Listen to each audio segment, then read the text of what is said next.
hello to the pessimistic, optimistic, and everyone in between. Welcome back to the Minnesotan Sports Podcast. My name is Connor Philippi, and it's following that really tough loss the Vikings took to the Giants. Basically, the Vikings played so badly that every single member of my family got COVID from watching that game. So we all did get COVID. I'm the only person in the entire group that isn't having any symptoms from it. So I guess that's good for me at least.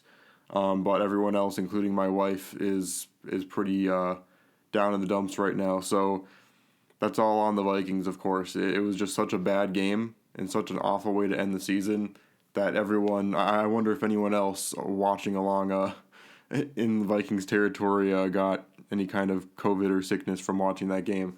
But that's just the joke I like to tell everyone now. But anyway, today is going to be getting into predictions for the divisional round, which of course the Vikings are not in, but I'm not bitter about that at all. Going into our first matchup, we've got the 9-8 Jaguars, who finished off the season barely winning the AFC South, going up against the Kansas City Chiefs. Chiefs are 7-1 at home this year, so it's going to be a really tough home environment or a away environment for the Jags coming into Arrowhead Stadium with one of the best fan bases in the entire league and loudest fan bases in the entire league. It's kind of unfortunate that the Chiefs fan base is kind of turning into like a Warriors type thing where people are kind of jumping on the bandwagon, then all of a sudden the entire fan base gets this bad rep for a few fans that are jumping on the bandwagon, because before, like a few seasons ago when the Chiefs won the Super Bowl, those fans were known as the best and most loyal fan base in the league behind the Bills, and all of a sudden now it's being like played off as, oh, it's just a bunch of bandwagon fans, which is not fair at all. So hopefully that doesn't go on forever.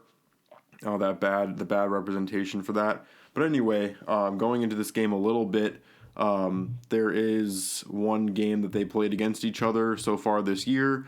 The Chiefs did win that game in week 10 or something like that. It was the kind of the middle of the season, but they won that game 27-17. It was a pretty comfortable win for the Chiefs, but it was a little more of a defensive affair than other games might be. And obviously, of course, that was against the Jags team that was not red hot like they've been. They had to win a whole lot of games in a row in order to get to this point, so they're definitely riding a high going into this game. So again, you kind of have to throw away a lot of things that happen in mid-season, because these teams are both completely different than what they were at the beginning or even middle of the season. So that's an important thing to always remember. It's more just an interesting fact when I bring up the last time they played. It's not really this is why I think the game's going to go this way, is because this happened the last time they met. Unless it's the last 3 weeks, that really doesn't bear any weight at all. So going into I think one of the main key factors of this game will be the fact that Patrick Mahomes is so good on his feet. The Jaguars were able to take advantage of things last week. I really thought that Justin Herbert was going to be able to use his feet enough to get out of pressure, and that the Chargers were going to win that one handily. Of course, they looked like they were going to win it handily, and then the Jags came all the way back for a really one of the better postseason comebacks we've seen in a long time. And it's just such a Chargers thing for that to happen to them. It's really unfortunate, especially because I kind of do root for the Chargers season to season.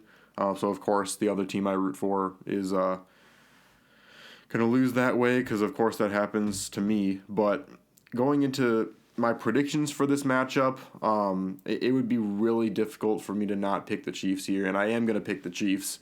It's just going into, like, looking at the way the Jaguars won against the Chargers, they put up a lot of pressure, they forced some bad turnovers, and then they just kind of let the Chargers' mistakes dictate the rest of the game. They pounced on every opportunity, no pun intended, and that's really how they were able to complete that comeback. And even with as good with the football as Justin Herbert is, he still made a lot of mistakes that cost them that game.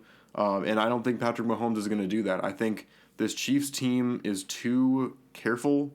They're too meticulous. And Andy Reid is too good of a coach to allow a comeback. Because let's be honest here, the Chiefs are going to pounce or jump ahead pretty early in this game. The Jaguars' only chance is if they catch them off guard right off the bat and score a lot of points and are somehow able to hold back a comeback from them. If the Chiefs go ahead early, they're going to have to just keep running the ball, put more pressure on the defense, and I don't think they're going to allow a comeback the way the Chargers did. So that's why I think the Chiefs are going to win. I don't think the Jaguars have enough on the defensive side to stop this Chiefs offense, and they definitely don't. I definitely don't think they have enough in the tank against such a high-powered opposing offense to complete that big of a comeback, because the Chiefs are going to just continue to score, continue to churn out yards and first downs.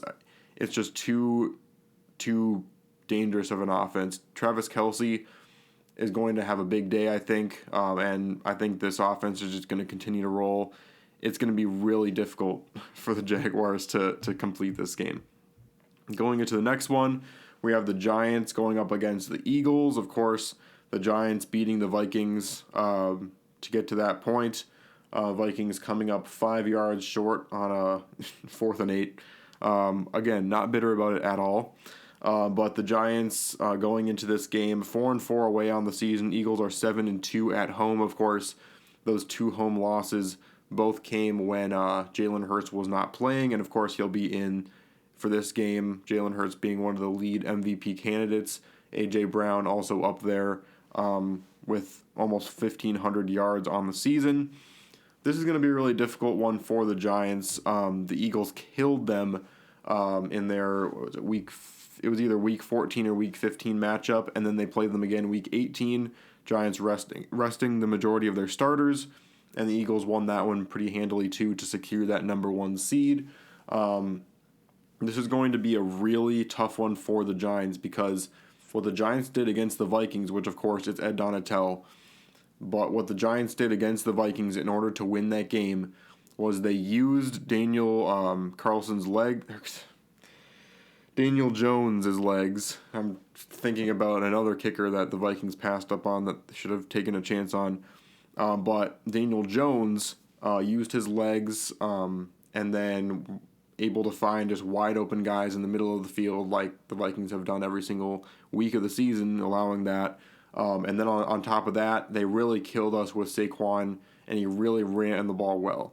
All 3 of those things the Eagles have been so good at on defense all year long. We're not even talking about the Eagles' offense yet. The Eagles have been stopping the run so well, and that's going to be a major concern for the Giants because they need Barkley to get going. And they've also really been able to contain running quarterbacks well. Those are the 2 things that the Giants were able to gash the Vikings on the most. So that's going to be a major factor. Can the Giants still get that run game going against such a volatile defensive attack? And can they also still find ways to get those designed runs and get Daniel Jones to be able to escape pressure against such a fearsome defensive line? I mean, the Eagles are going to get so much pressure on them all game long. And then on the offensive side for the Eagles, I mean, they really haven't been running the ball incredibly effectively. But the few times that they do it, they're able to get some good gains. On top of that, Jalen Hurts to A.J. Brown, that combination has been just unbelievable all season long. Even if the Eagles weren't able to do a great job corralling these Giants' offensive weapons, I still think that they would be able to get this job done. And on the Giants side, I just don't think they have the wide receivers to compete with a defense that actually knows how to do coverage, which is not true of the Vikings. And I really think the Giants would not be able to win against the majority of teams in this playoff picture. And of course, they got lucky going up against us in our defense. So I do predict the Eagles to win this game pretty handily. I just don't see this Giants secondary keeping up with A.J. Brown and Devontae Smith. And on top of that, this Eagles defense is something else, and it's really special to watch them play. So as much as I hate to say it, because I really am not an Eagles fan by any means, I think the Eagles will advance to the NFC Championship and play either the Cowboys or the 49ers, which we'll talk about right after the next one, which is the Bengals at the Bills. Of course, going into previous matchups, we all know that these two teams played in Cincinnati just a few weeks ago. Of course, that was the Damar Hamlin injury.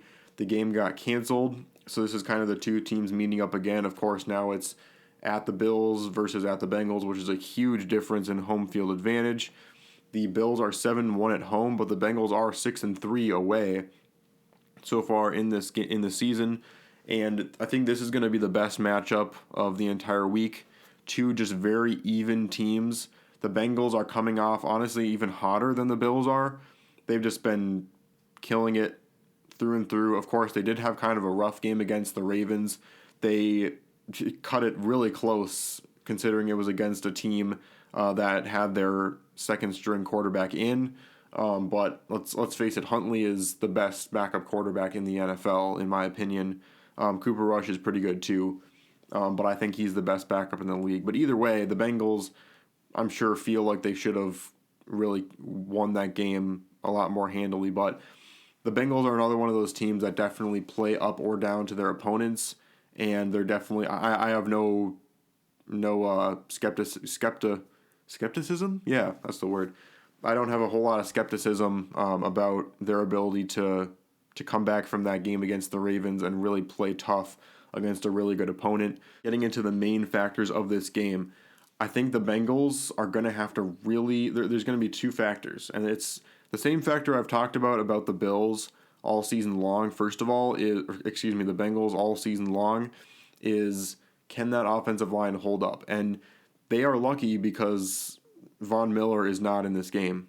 Von Miller got hurt, is on the IR. I think it was like 4 weeks ago that he got sent to the IR. So he's going to be out the rest of the season.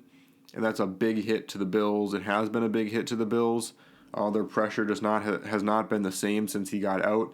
And that's going to help the Bengals in a pretty big aspect here. But still, even with the edge rushers the Bills still have, it's a lot more fearsome than some of the other teams they've played the last few weeks. This offensive line hasn't been good ever since Joe Burrow started. It really hasn't been a good offensive line. So Burrow's going to have to get the ball out quickly. Of course, I think he has the best overall wide receiver room in the entire league. We got Jamar Chase, Tyler Boyd, and T. Higgins, all just tremendous wide receivers. So that's going to be a big factor. Joe Mixon is going to be a big factor in this game as well. Can he take some pressure off of this passing attack? The other thing is going to be Josh Allen. How many big mistakes is he going to make in this game? Because there's been a lot of different times in this season where Josh Allen, we see him make one of the best throws or one of the best plays on his feet all season long, and he looks like the best quarterback in this entire league behind Patrick Mahomes. And there's other times where he gives up a really big mistake and costs his team. And the Bengals, if there's any team in the league that can just pounce on mistakes and really make you pay, it's the Bengals. The Bills really need to be careful, especially in the red zone, because anytime they're in the red zone, they have to take advantage of that opportunity with the Bengals offense on the other side of the field. So if I'm the Bills, Josh Allen needs to have a clean game if they're going to win. And if they do that, I definitely would pick the Bills. That being said, the Bengals have just been so potent on offense. I'm going to pick them to win this game. And it sucks because these are the two teams that if I would have gone through the entire 13 teams besides the Vikings that I would want to win the Super Bowl, these would be the top two on the list. And of course, they're playing each other this week because it makes things a lot more difficult then. But I do think it'll be the Bengals that rise above, just because I'm a little concerned about some of the mistakes Allen's made. And the Burrow to Chase and Burrow to Higgins combinations have been just really impressive the last few weeks. And I really do think they would have won that game against the Bills the first time they played them if it had continued on. Finally, we have the Cowboys going up against the 49ers from Santa Clara. And this is an interesting matchup. A lot of different memories between these two teams throughout the years.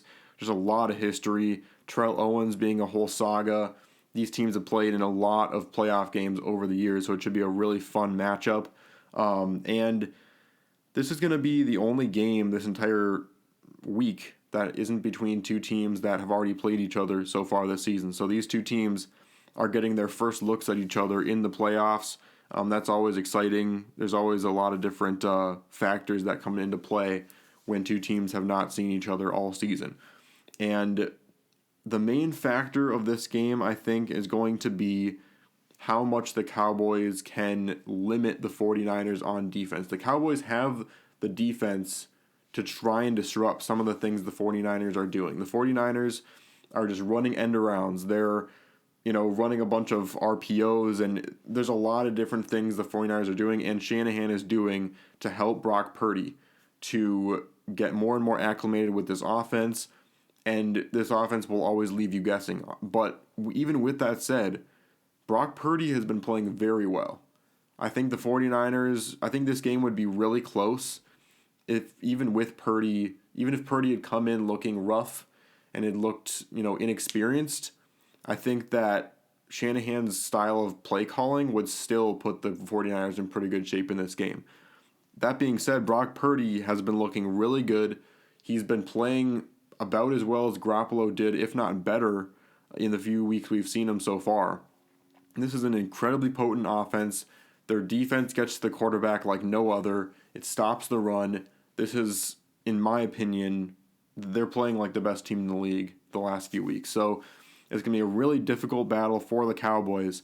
If the Cowboys play to their top level, I think it can be a really close game. The Cowboys play their peak Cowboys football that they've played at various points this season. I definitely think they have the opportunity to try and upend the 49ers. But there's also been a lot of different weeks we've seen the Cowboys really struggle to pull ahead. We've seen them make a lot of mistakes, and honestly, we've just seen Dak Prescott not play very great at all. And the key factor in this game will be, A, can the Cowboys defense show up? And B, what Cowboys team in general is going to show up? Because, like I've said, we've seen the Cowboys choke year after year after year in the playoffs, and they looked good against the Buccaneers.